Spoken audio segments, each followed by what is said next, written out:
नमस्कार दोस्तों, welcome back to civil outlook. तो आज हम लोग करने जा रहे हैं टॉप 10 मिक्स क्वेश्चन सीरीज का पार्ट नंबर 34। ये सिर्फ आपके आने वाले सिविल के सभी एई एंड जेई एग्जाम्स के लिए बहुत ही ज़्यादा हेल्पफुल होने वाली है, क्योंकि इस सीरीज की हर एक वीडियो में हम लोग टॉप 10 मिक्स क्वेश्चन कराते हैं, जिससे आपकी रेगुलर प्रैक्टिस बनी रहे। साथ ही साथ वीडियो के लास्ट में आपसे एक इंपॉर्टेंट क्वेश्चन पूछा जाता है, जिसका आंसर आपको कमेंट बॉक्स में कमेंट करके बताना होता है। इस वीडियो का एम रखते हैं हम लोग 20 लाइक्स का। जितना ज़्यादा आप लोग लाइक करोगे उतना रेगुलर एंड क्वालिटी कंटेंट आप लोगों को मिलता रहेगा। और अगर किसी बच्चे को पीडीएफ फाइल डाउनलोड करनी है तो लिंक डिस्क्रिप्शन में टेलीग्राम चैनल से जाकर डाउनलोड कर सकते हैं। ओके, तो चलिए बढ़ते हैं वन बाय वन क्वेश्चन की ओर। तो पहला क्वेश्चन क्या कहता है, which rocks are formed by change in the character of the pre-existing rock. देखिए, अगर मैं जियोलॉजिकल बेसिस पे बात करूं तो तीन टाइप की रॉक होती है। ठीक है, एक होती है हमारी इग्नियस, ठीक है, एक होती है हमारी सेडिमेंट्री, एक होती है हमारी मेटामॉर्फिक। चलो ठीक है। इग्नियस कैसे बनती है? इग्नियस जो हमारा लावा है उसके कूल होने से बनती है। ठीक है, ये ग्राउंड लेवल के ऊपर भी हो सकती है और नीचे भी हो सकती है। ठीक है, चलो। सेडिमेंट्री रॉक्स क्या होती है? ये सेडिमेंट्स के डिपोजिशन से बनती है, सेडिमेंट डिपोजिशन से बनती है। चलो ये बात भी सही है सर। चलो, अब क्या होता है इन दोनों रॉक्स में, क्या होता है इन दोनों रॉक्स पे क्या होता है, यहाँ कर दे रहा हूँ। इन दोनों रॉक्स पे क्या होता है, high heat and high temperature के कारण ये रॉक्स कन्वर्ट हो जाती है मेटामॉर्फिक रॉक में। ठीक है, तो ये रॉक कन्वर्ट हो जाती है मेटामॉर्फिक रॉक में। ठीक है, चलो ठीक है। और क्वेश्चन को फिर से पढ़ते हैं। Which rocks are formed by the change, change किसमें हो रहा है? कैरेक्टर में।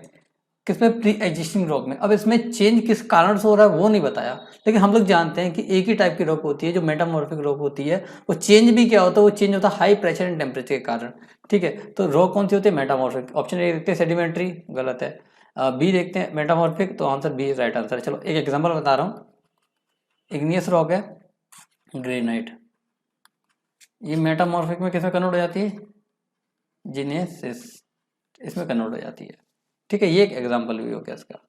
ओके, तो ये भी आपको याद रखना है। तो आंसर क्या होगा? Option number B the right answer. Okay, चलो अगला क्वेश्चन देखते हैं। In a simply supported slab alternate bars are cutter at. तो ये आंसर बहुत कॉमन क्वेश्चन है, ये आंसर आपको याद रखना है कि सिंपली सपोर्टेड स्लैब या बीम में हमारी जो बार्स होती है, कटर होती है at the rate span by 7 distance पे। तो आंसर क्या है इसका? D is the right answer, है ना। अगला क्वेश्चन देखते हैं।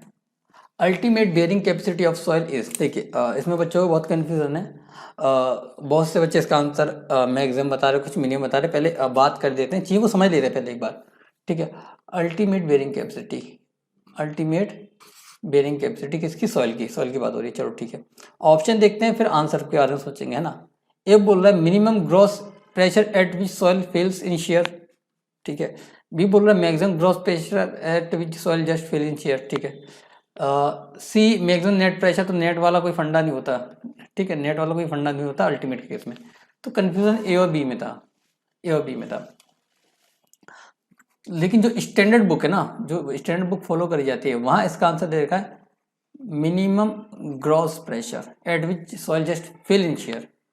ओके, तो इसका आंसर आप लोगों को याद रखना है, इसका आंसर है minimum gross pressure at which soil just fail in share. ठीक है, तो आंसर क्या हो गया? आंसर हो गया option number B the right answer. और ये किस बुक के रेफरेंस से बोल रहा हूँ मैं? ये बोल रहा हूँ मैं बी सी पूनमिया के, है ना। आप लोगों ने नाम सुना होगा इस बुक का, बहुत ही स्टैंडर्ड बुक है। तो इस बुक के रेफरेंस से बोल रहा हूँ। तो minimum gross pressure at which just soil fail in share. ठीक है, तो आंसर क्या होगा? Option number A the right answer. Okay, चलो अगला क्वेश्चन देखते हैं। अगला क्वेश्चन क्या कहता है? Ruling gradient for mountainous terrain. ठीक है, अब मैं यहाँ लिख देता हूँ टेरेन का टाइप, याद रख दे रहा हूँ। Ruling gradient in percentage. Okay, तो प्लेन एंड रूलिंग के लिए कितनी है? 3.3%।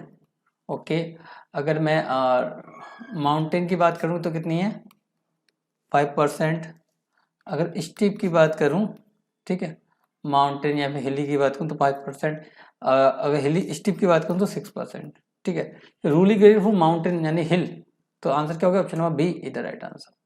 अब इसको ऐसे भी लिख सकता था, 5% को ऐसे भी लिख सकते हैं 5/100, तो इसको 1/20 भी लिखा जा सकता है। तो कंफ्यूज मत होना, है ना, कंफ्यूज मत होना। चलो अगला क्वेश्चन देखते हैं। Load factor in plastic design depends on. देखिए, लोड फैक्टर हमारा डिपेंड करता है जियोमेट्रिकल शेप पे, ठीक है, नेचर ऑफ लोडिंग पे, सपोर्ट कंडीशन पे। तो ये डिपेंड करता है सभी पे, ऑल ऑफ दिस, ठीक है, तीनों पे डिपेंड करता है। तो आंसर क्या होगा? Option number D is the right answer. चलो अगला क्वेश्चन देखते हैं। Critical section for shear in case of RCC beam in frame building is taken at a distance. तो हम लोग जानते हैं क्रिटिकल जो सेक्शन है वो डिपेंड किस पे करता है, आपकी जो सपोर्ट्स हैं उन पे रिएक्शन कैसी आ रही है, रिएक्शन कंप्रेशन आ रही है या फिर टेंशन आ रही है। कंप्रेशन आ रही है तो उस केस में कितना होता है, डी डिस्टेंस पे होता है from the face of the column या फिर from the edge of support, कुछ भी बोल सकते हैं, ठीक है। या फिर आपका डी/2 होता है, ये होता है फ्लैट शेप, फ्लैट स्लैब के केस में होता है डी/2, ठीक है। या फिर फेस ऑफ द कॉलम हो सकता है, ठीक है। तो डी/2 ये होता है आपका फ्लैट स्लैब में, तो ये बोल रहा है आरसी स्लैब, फ्लैट स्लैब कहीं नहीं बोल रहा है, ठीक है। At the face of the column ये होता है आपका टेंशन के केस में, ये तो टेंशन के केस में। लेकिन फ्रेम में अगर हम लोग बात करें तो फ्रेम में जो एंड्स होते हैं, कॉर्नर्स होते हैं, वहाँ पे कंप्रेशन आती है। तो कंप्रेशन आती है तो कितने डिस्टेंस होगा, डी डिस्टेंस होगा। डी डिस्टेंस कहाँ से होगा, कॉर्नर से होगा, एज से होगा, ठीक है, फेस ऑफ द कॉलम से होगा। तो आंसर क्या होगा? Option number A is the right answer, D from edge of support. Okay, चलो अगला क्वेश्चन देखते हैं। अगला क्वेश्चन क्या कहता है, if the dia of the longitudinal bar of square column is 16 mm, then the dia of the lateral tie should not be less than, ठीक है, should not be less than. अब बात कर देते हैं मेन बार की, यहाँ बात कर देते हैं टाई बार की, टाई इसको ट्रांसफर बोलेंगे, ट्रांसवर्स की, ठीक है, या फिर लेटरल बोल देते हैं, चलो ठीक है। मेन बार की बात करूँ तो फाइव मिनिमम कितना होता है, वो था 12 mm, चलो ठीक है सर।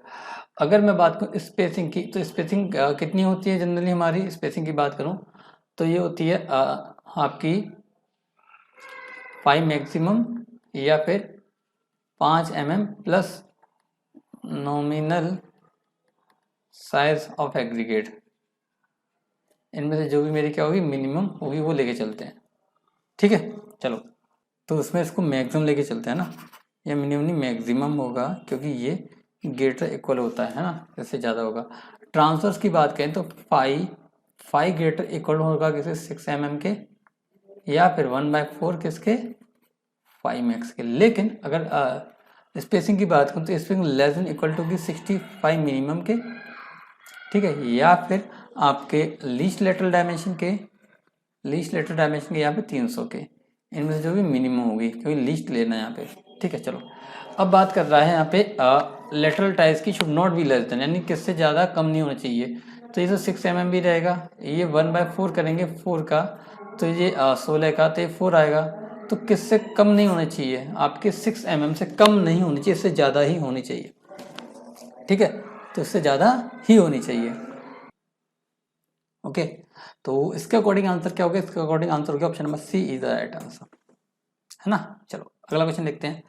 ओके, तो अगला क्वेश्चन क्या कहता है, the radius split which are wide on outside of the log and narrow toward the pith are known as, pith यानी कि इनसाइड, ठीक है। क्योंकि अगर मैं स्ट्रक्चर बनाऊँ किसी भी क्रॉस सेक्शन का, ठीक है, माइक्रोस्कोपिक स्ट्रक्चर, ठीक है, माइक्रो नहीं मैक्रो, ठीक है, मैक्रोस्कोपिक स्ट्रक्चर, तो ये कुछ इस तरह होता है। सेंटर में हमारा पिथ होता है जो कि डार्क कलर में होता है, इसके बाहर ये जो होती है ये हार्डवुड होती है, और यहाँ से क्या मेडुलरी रेज जाती हैं ये, ठीक है, मेडुलरी रेज जाती है। यहाँ ये क्या होता है, ये होगी हमारी हार्डवुड वुड, ठीक है। इसके बाद ये होगी हमारी सैपवुड, ये होगी हमारी कैम्बियम लेयर, ये होगी हमारी बार्क, ठीक है। तो जो स्प्लिट है वो इस तरह जाता है, इस तरह, ठीक है, ये इस तरह जाता है। तो वाइडर होता है, ये वाइडर होता है आउटसाइड में, और नैरो होता है इनसाइड में, इनसाइड एंड पिथ की ओर, ठीक है। हार्ट शेक की बात करूँ तो heart shake with in the आपके हार्ट वुड में होते हैं, लेकिन ये क्या बता रहा है आउटसाइड ऑफ द लॉग, तो यानी कि हार्ट शेक तो है नहीं, पहली बात तो यहीं क्लियर हो गई, तो ये तो गलत हो गया। कप शेक क्या होता है, कप शेक ऐसा होता है यूँ, ठीक है, ये पैरेलल होता है आपके एनुअल रिंग के। स्टार शेक, हाँ इसको बोलते हैं स्टार शेक, ठीक है, क्योंकि इसका आंसर क्या होगा, option number C is the right answer. Okay, चलो अगला क्वेश्चन देखते हैं। वीनियर्स कॉमर्शियल, ठीक है, किस हाई स्कूल से रिलेटेड है वो आपको बताना है। अच्छा, बहुत से बच्चों को वीनियर नहीं पता, मैं बताते रहा हूँ वीनियर क्या होता है। वीनियर्स क्या होता है, आपकी 0.4 से लेके 6 mm के अराउंड क्या है, थिन शीट्स होती है, ठीक है। ये शीट्स होती है थिन, जैसे कि आपकी पतली पतली शीट्स होती हैं, है ना। और इन्हीं शीट से क्या बनता है, अपना प्लाईवुड बनता है, ठीक है। जितनी कॉमर्शियल मैन्युफैक्चरिंग बनती है वुड की वो बनती है ना। आपका फाइबर बोर्ड बनता है, आपका बैटन बोर्ड बनता है। तो ये किस आईएस कोड से रिलेटेड है, IS 14315।